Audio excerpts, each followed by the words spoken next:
Қайырлы күн.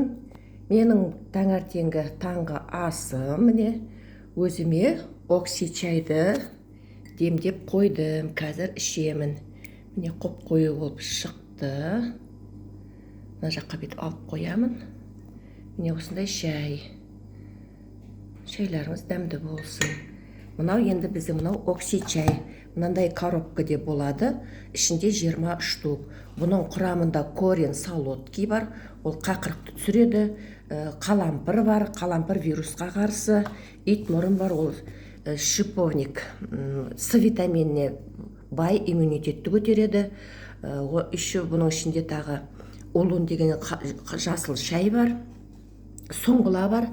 Бұл жерде 80% осындай қоспа шайларда 20% соңғыладан тұрады. Қазірде енді мынау енді дизайны өзгеріп кетті. Коробкасы окси чай осындай өкпе тыныс жолдарына арналған. Бұрын осындай сары коробкамен шығатын еді.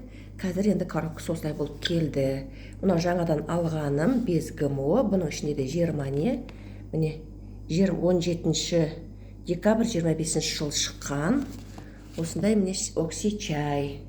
Ал шайларыңыз дәмді болсын. Қазір офиске кетейін деп отырмын. Шамалы тұмауратып қалған едім. Мына окси чайды ішіп алып, қазір жұмысыма кетемін.